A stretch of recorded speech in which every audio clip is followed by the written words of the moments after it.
we moved into the very large challenge of taking on large copper from exploration discovery through to production.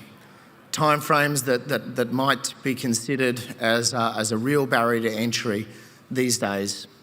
An average of 20 or 21 years to bring large-scale copper projects through is exactly why we have a complete lack of new supply coming to the industry. And to put this into perspective, Hot Chili, after all of that time, developing this very large coastal copper-gold resource base and large-scale development on the Chilean coastline north of Santiago.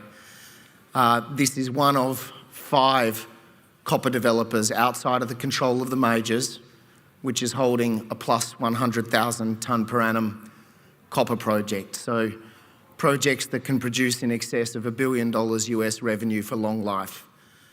These are the type of projects that produce extreme leverage to rising commodity markets, and being a company that very much knows about persistence and patience and developing assets through cycles, we feel like we're sitting with the right project at the right level of advancement, very meaningful to catch this new oncoming copper cycle. And there's a saying in this industry that obviously when the tide goes out, you find out who's naked. But when the tide comes in, you also find out who has the largest exposure to that commodity price. And that has really been behind probably one of the most significant re-rates that has just begun in the stock, quadrupling in 8 months, tripling in 5 months since we gave our shareholders a rights issue at 60 cents, and continuing to rise off the back of a rising copper price. And that realisation that Hot Chili is holding something very rare. I'll firstly commence just with some of the key aspects of the company. We're listed on the ASX. We also have a growing register of North American investors, TSX-V dual listing. Glencore is our largest shareholder, well funded at the moment. An advanced copper asset that I said has meaningful scale, is both near-term and going through feasibility at the moment. We have an embedded water asset which differentiates us. We are one of the lowest elevation of the large-scale copper developers in the world, and most importantly, an embedded water asset that looks to be able to potentially finance this project with no dilution to our shareholders because of a large amount of foresight by the company.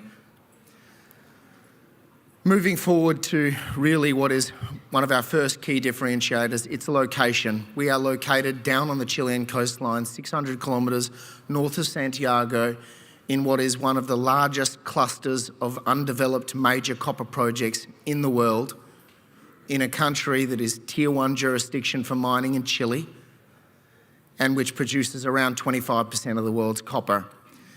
You can see in the bottom right where a lot of our very large peer projects controlled by majors and companies like Filo or Lundin and BHP now in the Vicuña. Those projects are largely stranded at above 4,000 metres, and elevation is everything in large copper.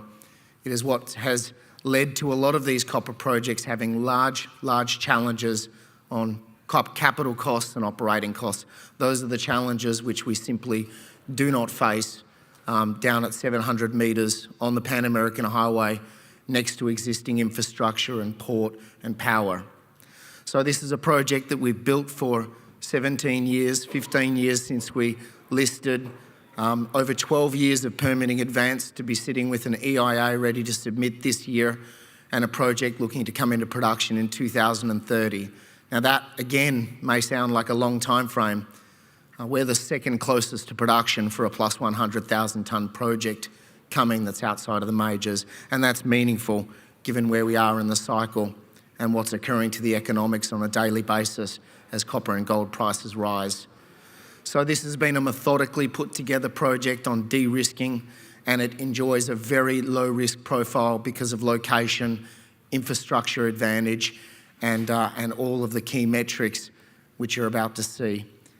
What is really exciting, and I might just actually go back and pause here on our land holding. The projects to the north in red, they were our first two discoveries. One when we listed in 2010 called Productora, that is the site of where central processing will be for around a 20 million tonne per annum sulphide operation, supported by a 4 million tonne leaching operation.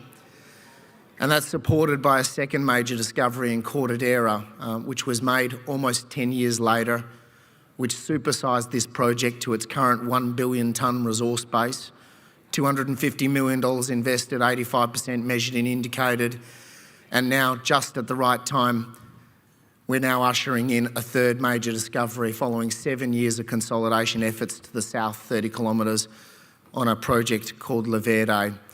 And this really is a growth engine at the right time with copper and gold winds behind our back that is driving share price. So we're just going to pause on what this footprint looks like. Again, this was a Hud Bay project that we spent many years trying to joint venture in, eventually ended up tying up their land and then securing the private lease within the centre of this project that they could not secure. So this is unified under our ownership for the first time. It was a project we really liked, and on the second hole, we made a major discovery. It's now 1 kilometre long, it's 700 metres wide, it's open in all directions. 10,000 metres of RC drilling was pushing in some very, very exciting results. But what's exciting is how fast this project is growing. So last year, with our first discovery hole and 10,000 metres of RC drilling, we were uncovering something pretty special, grade extending from surface to the depth extent of our RC drilling.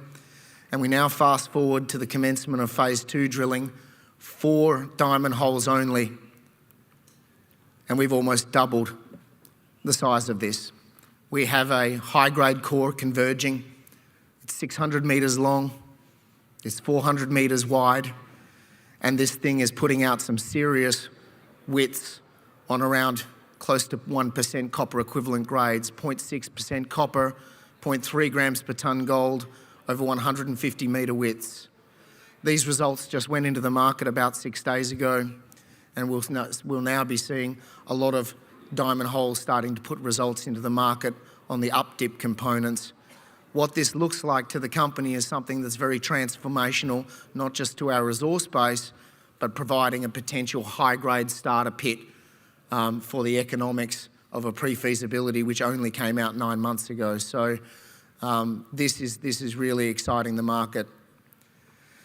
And this is just a cross-section showing some of the holes that are about to be released in the coming week on some of the up-dip holes, which are outlining what looks like a close to 1% copper equivalent high-grade starter pit for the operation that will be simply just trucked up the road.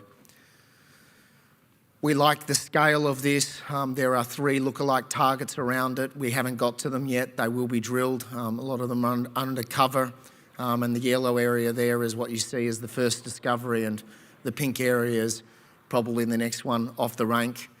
So this is a large system that looks like it's going to take our combined resource base, already in the top 10 undeveloped copper projects of the world, not controlled by a major, and probably take that well into tier 1 asset categorisation, plus 5 million tonnes of contained copper. So at the moment, this is very substantial for what Hot Chili is holding as an advanced asset and where that will go. The grade of these assets in the pipeline, get used to it. This is where copper production head grade for the world is in a 28 million tonne production market, which is heading towards 40 million tonnes of demand quite quickly over the coming 10 years. And that I guess, lack of supply is really what is driving copper now almost alongside iron ore as the most valuable metal market in the world, and being challenged, might I add, by gold coming up behind it.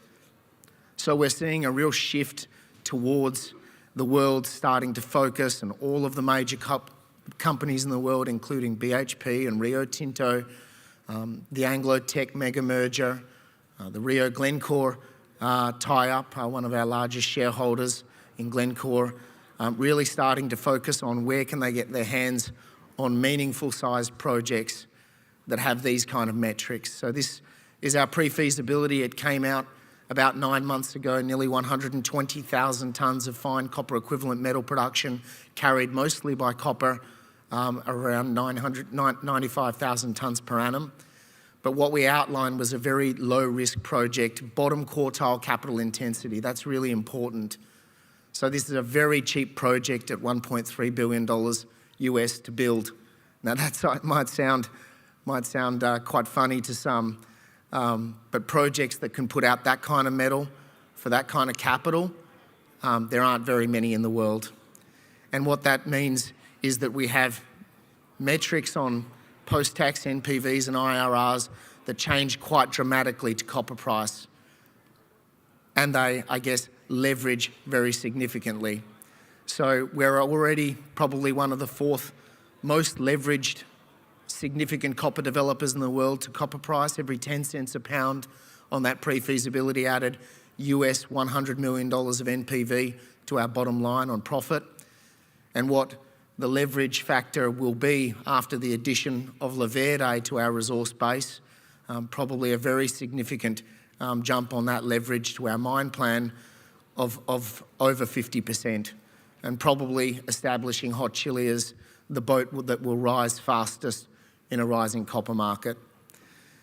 So this is another diagram. This is the importance of elevation. When you don't sit at 4,000 metres elevation, when you don't have to sit down after walking 30 metres, you also enjoy very low capital costs, very low operating costs. Being down on the coastline is a huge advantage for the buildability of large-scale copper projects. We have a very compact development footprint, but what we really have as a secret X factor within this company is the foresight to apply for water license over 13 years ago, when at that time you could take water out of the ground to produce copper in the Atacama and to develop new mines.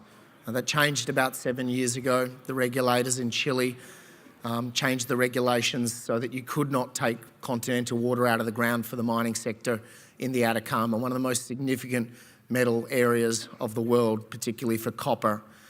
And so back then, when we received our first metallurgy results and realised we could process our ore bodies with better recovery using just seawater, we applied for a maritime concession. Many people laughed at us. Not many knew even how long it would take to get a maritime concession. No one had applied for one in so many decades in Chile. We're now one of only 2 companies in 22 years to have received one. And what that means is we start to look at what the strategic value of that water asset is. We also released a pre-feasibility on what a seawater supply would look like to Costa Fuego, but also what the potential was to supply water to those many large undeveloped projects which now are stranded and challenged with no water access. Over 10 years to secure our maritime concession. And so we have access to seawater for our project that you can see there, 50 kilometres in from port, but we potentially have an entire region of off-takers to supply in the Huasco Valley, and a potential large-scale water asset that looks to be multi-decade and able to unlock the timeframes to development for those major copper projects all around us, which don't have water access and require desalinated water. So in the second quarter of this year, as Brian said, this is a water project within an advanced copper developer that the market is struggling to understand value on, even with pre-feasibility numbers sporting billion-dollar NPVs. This is something that catalyses very quickly when Hot Chili receives its second maritime licence approval. We expect to see that around the second quarter of this year. We have NDAs with every major company that you're looking at. We also have NDAs with every major international water consortium that is looking to invest in one of the hottest water investment jurisdictions in the world, in Chile, because of these regulatory changes. So I imagine that value will catalyse very quickly on this asset in Q2, both with offtake and potential strategic partners. So to summarise, we have a very meaningful near-term large copper development.